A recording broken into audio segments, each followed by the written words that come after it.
How the are you, my smartest man alive. friend? I'm good. Look at us both wearing glasses. I know, I know. It's the only way I can read everything. Look at we've got people from Cairo, from Tennessee, New York, Baltimore, everywhere. And you know what, Sean, we're gonna just give it a few more minutes. If you want to say hi to people, let them kind of know what you have coming up. Because the Hi, everyone. questions, It's yeah, just such an honor to be here with everybody. I love, it's so amazing that we have this technology that connects us with people all over the world. I heard you said that we have someone in Cairo. That's amazing. yes. Big fan of the pyramids. We've got every. I It's mean, all incredible. People it's all over the world. Australia is saying hello to you. Yeah, exactly.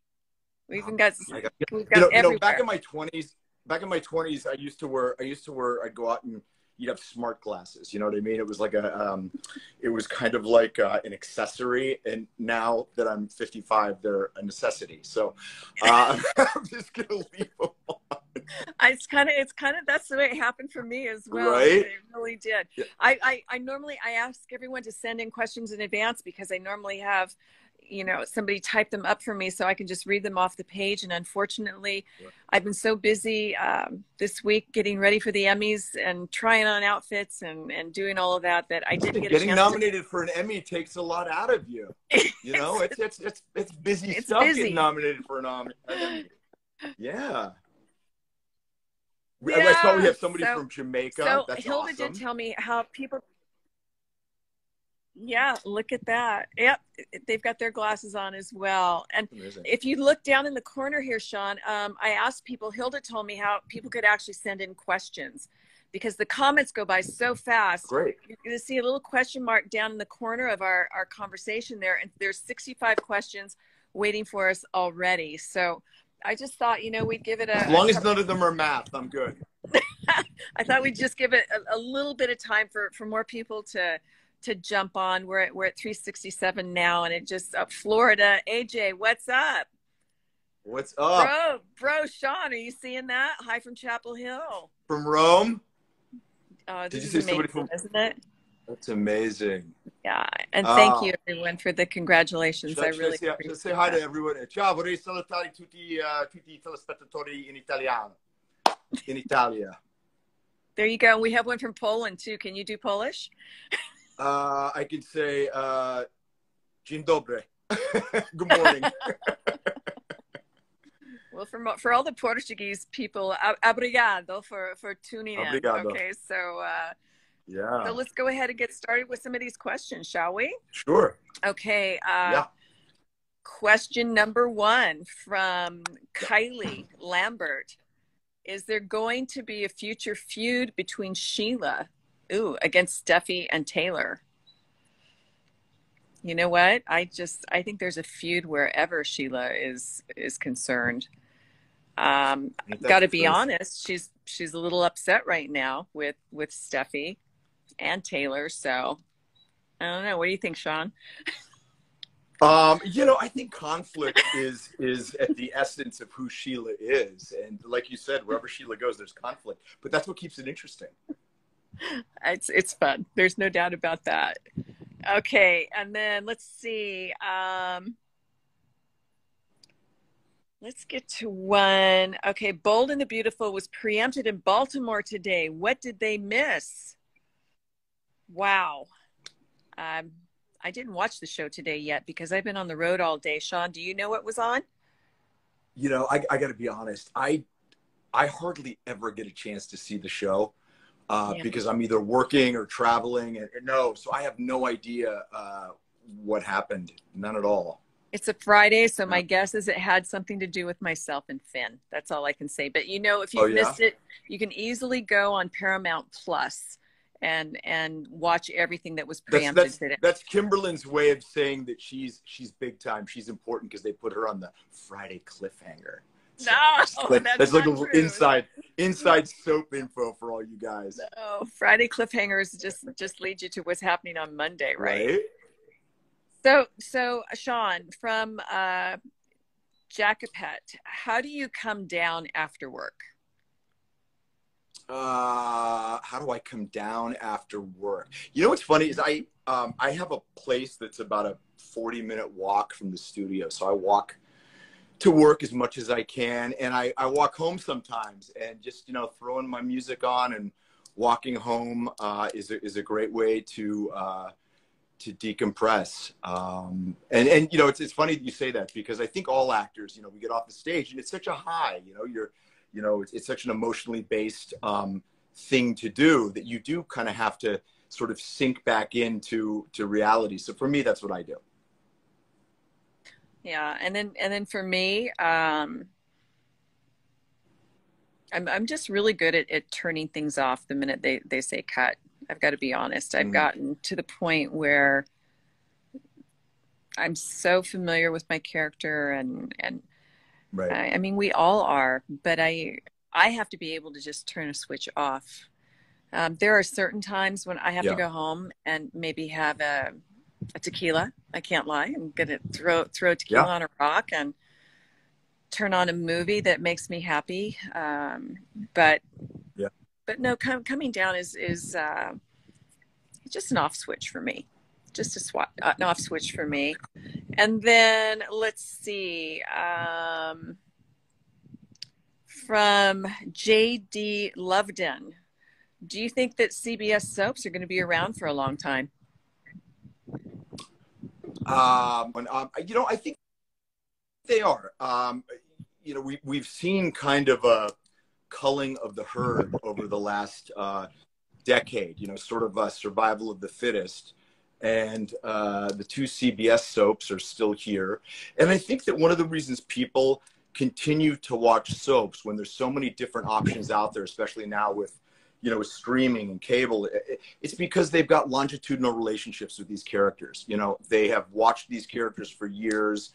Their moms have watched it, their grandmas have watched it, and people are invested in watching what happens with these characters that they have really grown to know and to love over the years. And I think as long as we're able to turn out stories that have you know, an emotional connection for the viewer, people are going to keep watching them.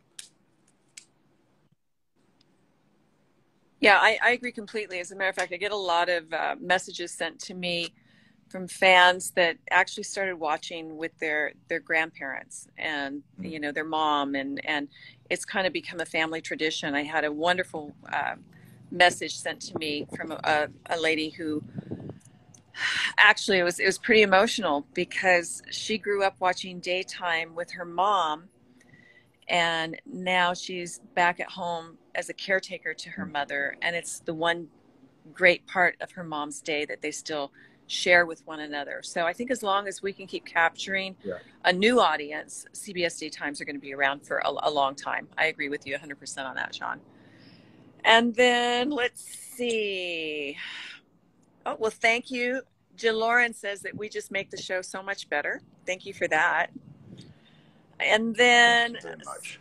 Yeah, Southern Dixie to you is asking, will there be a Deacon and Sheila romance? That's interesting that you say that. You know, I mean, Kimberlin and I always try and play that there is definitely, you know, there's a spark between us. You know, Sheila is a beautiful woman who happens to be very dangerous. So that's, you know, that's certainly kind of attractive. You know, and Deacon is the bad boy, and aren't all women attracted to the bad boys? That's all I can say. I know my daughter has been. So, you know, as far as an upcoming romance, that's out of our hands. That's in the hands of the writers and the producers, and Sean and I actually, before this time around, we've never worked with one another, but we've known each other for years. We both have properties out in Palm Springs and go to events together for charities and all the rest. And it has been a blessing for me to finally get to work with my friend.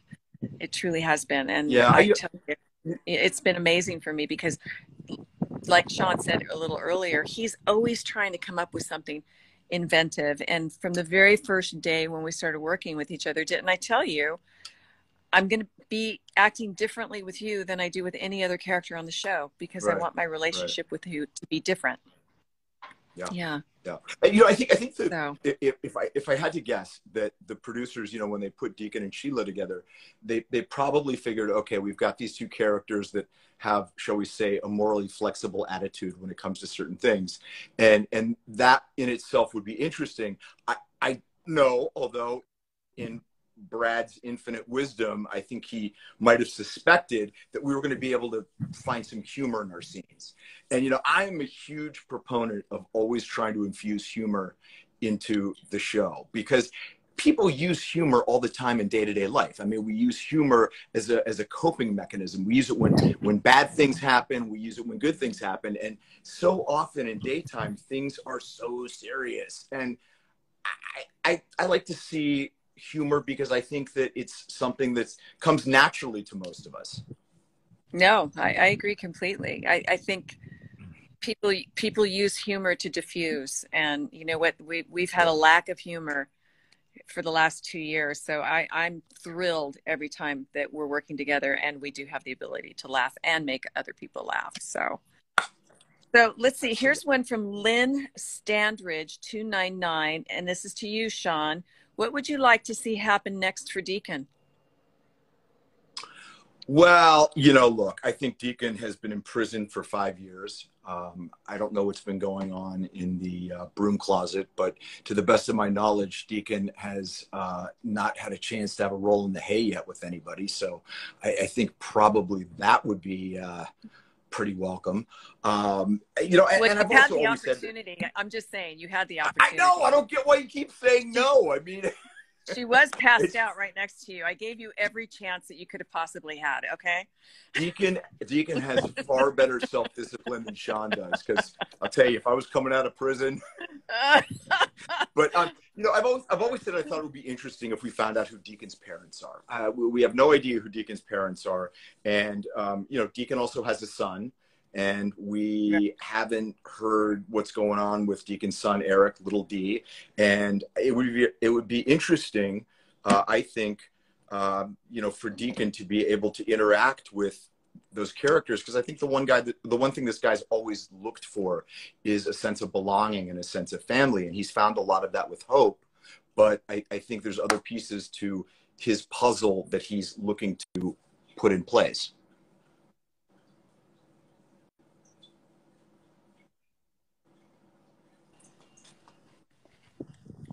You still there, Sean? Yeah, I'm here. Can you hear me? Okay, good enough. I thought I lost you.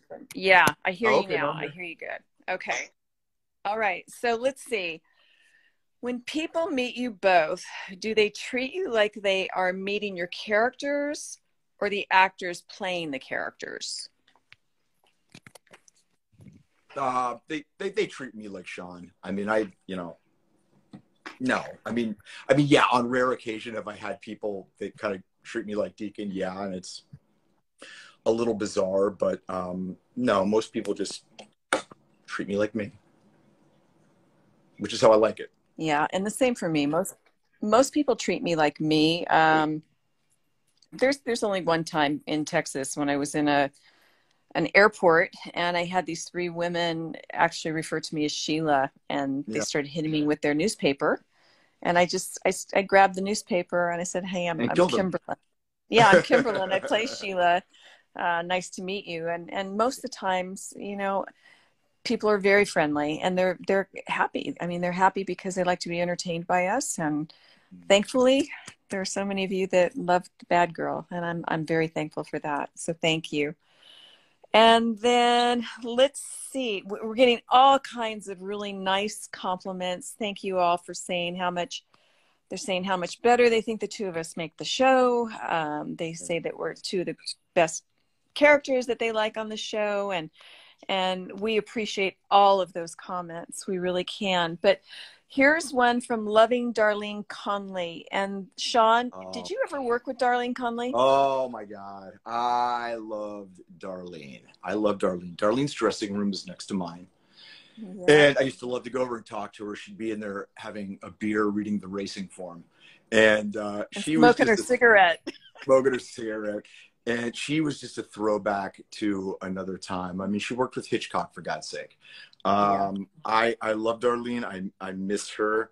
And she, she really brought a tremendous amount of humor to the show, which I thought was terrific. And every time I had scenes with her, it was so much fun. Bigger than life. The woman was bigger than life. And I know that I've told this story before, but there's this little bar in Studio City area that we all used to go to, and Darlene frequented as well. And they had live music, and my husband is an amazing dancer. And whenever we would go there, on occasion, Darlene would be at the bar having her drink and smoking her cigarette and saying, "Darling, how lovely to see the two of you here tonight." And then the music would start and she'd go, "Gary, darling, let's dance." and they would just dance, and they had a wonderful time. Darlene, Darlene is old Hollywood. That's what the Hollywood and the glamour and all of it used to be. And she's very, very missed. Very missed. Kimberlin, I know you think like I go off book and I ad lib a lot, but I mean, I had nothing on Darlene. When I first got on the show, I was a lot more judicious with saying my lines as written. So I remember I had a scene with Darlene, and all of a sudden she starts ad-libbing. She just looks at me and she goes, "Mr. Deacon Sharp," and she just starts going off to left field. And I'm like, what the? Like, I didn't know what she was doing. I'm just going with it. And out of the corner of my eye, I see the stage manager just going, "Just go with it, go with it. This is how she works." And I came to learn that. And Darlene would just talk. And it was really fun and terrifying. No, she's amazing. And she was somebody that you definitely had to follow. You definitely had to follow her lead and just, okay, I'm gonna ad lib and do what I can to make this all come together. And buckle up. Buckle up. Exactly. Yeah, right. Let's see. I have a question from Vede.rk. Will Sheila kill Lee? I don't know. She probably wants to right now, but I don't know. But thank you for that question. Just all kinds of wonderful comments for the two of us, Sean. Okay, here's Will Deacon. This is from Dominique Quizam. I'm guessing that's how it's spelled. Let's see. Will Deacon have any scenes in the near future with Bridget? There's a lot of history there. That is a really great question, and I've wondered that myself. I hope so. Deacon's got a lot of unfinished business with several characters, not the least of whom is Quinn, who pushed him off a cliff. And I'm sure Bridget has quite a few things to say to Deacon. So I hope so. The biggest thing, you guys, is that, the writers really struggle with the fact that we're a 30-minute show, which means there's only 22 minutes of screen time that's divided up usually among 15 different actors and stories. And there's just so much story you can cram into each show. So I know there's lots of stuff that they'd like to do.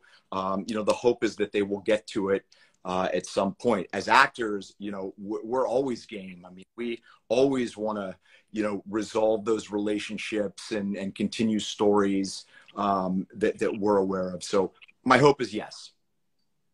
Yeah. And right in line with that, I'm getting a lot of questions being sent in about my children. And do you think that they're ever going to come back? That's also from Dominique. And where are Sheila's other children, from Team Stelly, _fan. And those are all things that are really pretty much out of our hands. I mean, we have as actors, sure, we would love to be able to explore those stories and flesh those out fully. But like Sean just said, we have such limited time on a half-hour series because we literally have 20 to 23 minutes of airtime per show.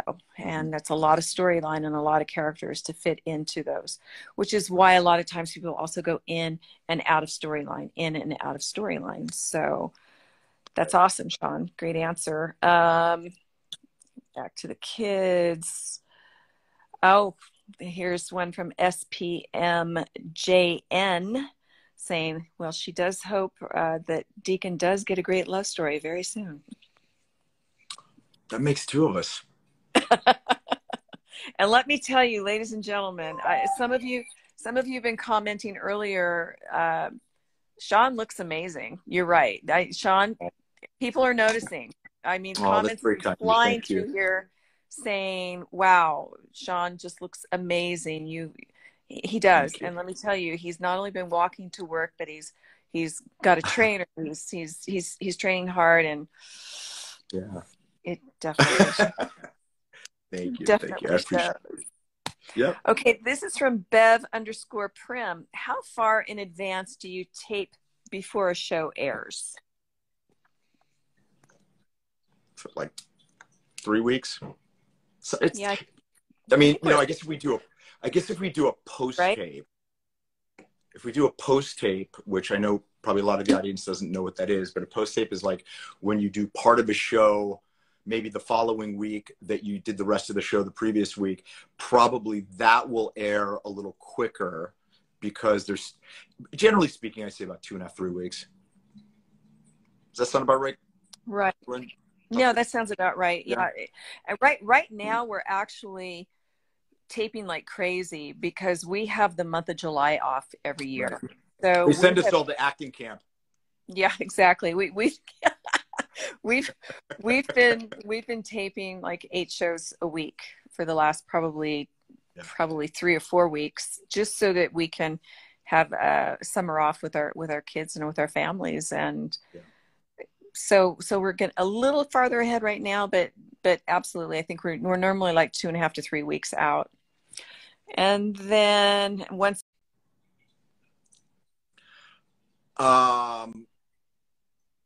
Well, Did you hear that? most of the time that, we do most of the studying probably on our own. There's kind of a rule we have, which is sort of like the rule of 3, which is when you run lines with the other actors, you run each scene 3 times. And, we've all been doing this long enough that with rare exception, when you run a scene 3 times, you pretty much have it. And when I say pretty much, you got to remember, a lot of times we'll do 25, 30 pages of dialogue, and you can only keep so much material in your short-term memory. And so, we learn it as close to perfect as we can. But, generally after running it 3 times, it's about as good as it's going to get. And then you got to let it go and go have fun and play and see what comes out.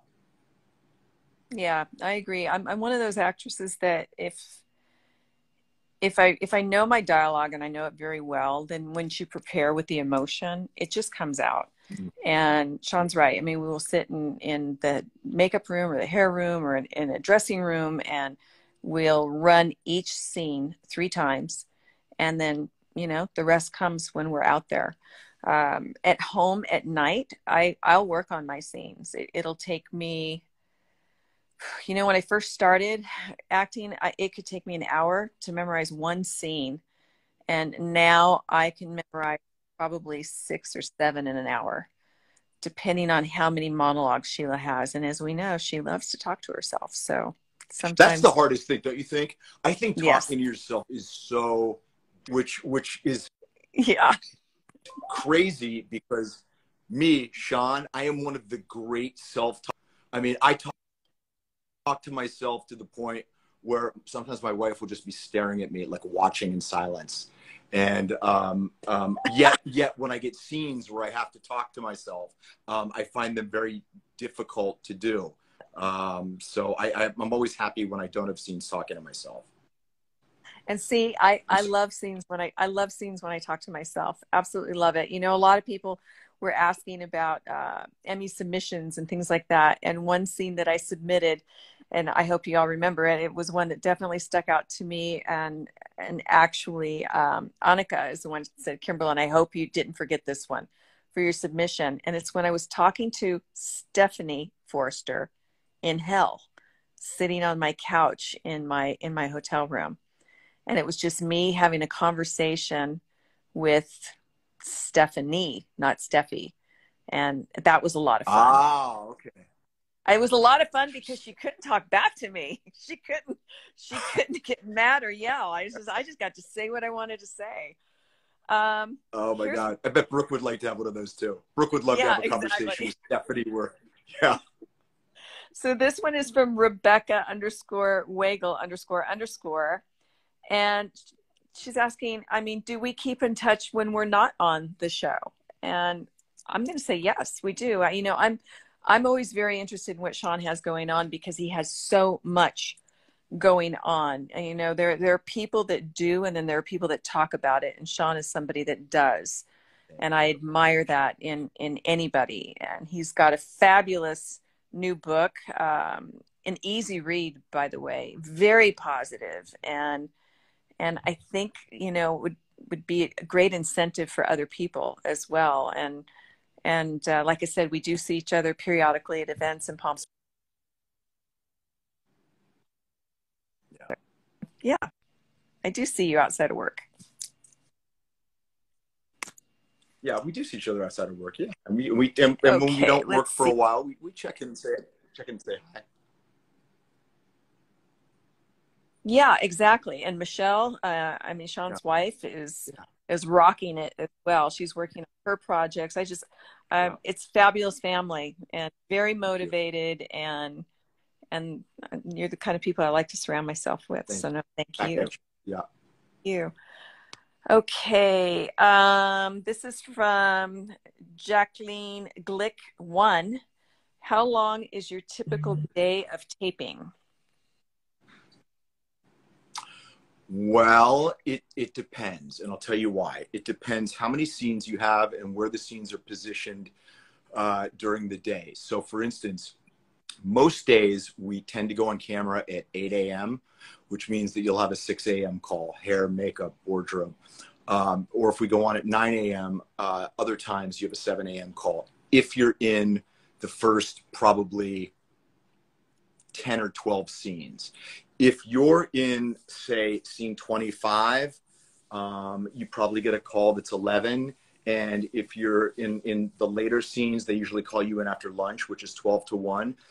Every now and then you draw the short straw and you get morning scenes, and then you get another scene after lunch, and then you get another scene at the very end. And so on those days, but look, there's a silver lining to all those. Those are my days, by the way. But here's the good thing about that. The good thing is that you have lots and lots of time to run your lines. Most of the time, for instance, when Kimberlin and I work, we'll do 10 or 12, sometimes even 15 scenes right in a row. So you have to know your stuff. But if you do 5 scenes and then you have a break for 5 scenes, you can kind of, divorce yourself from the stuff that you just did, import the stuff that you have to do, and it's a little easier. The downside is that you're then there all day, which could be, 10 hours. But, it ain't digging ditches. Listen, there's a lot of people who work a lot harder than we do. And I love being there. I love what I do. So, for me, I think anytime that you're in Hollywood and you're a working actor, you're a pretty lucky individual. Yeah, there are 2 types of actors: those who are working and those who are not. And I'm very, very happy to be in the latter of those 2, because it's a tough business and people struggle. Kimberlin, don't you find, this is going to sound really silly, and people who aren't actors maybe can't relate to it to the same degree as we do, but right. when you live in Los Angeles, especially in the Hollywood area, you generally can see the Hollywood sign frequently. And when you're a working actor and you see the Hollywood sign, as opposed to when you're not a working actor and see the Hollywood sign, it's amazing how something that doesn't change at all changes through the eyes you're seeing it with. You know what I mean? It's like sometimes it smiles at you and sometimes it seems to smirk at you. Or bite you. For me, on the times when I'm working and it's smiling at me, I really try and be filled with gratitude. And on the times when it's smirking at me, I try and use that to motivate me. Well, draw strength from it. Exactly. I agree Yeah. with you 100%. So this is Wife Tomorrow City 40. What are your plans for the summer while we're all off? What are you going to do? Do you have any plans?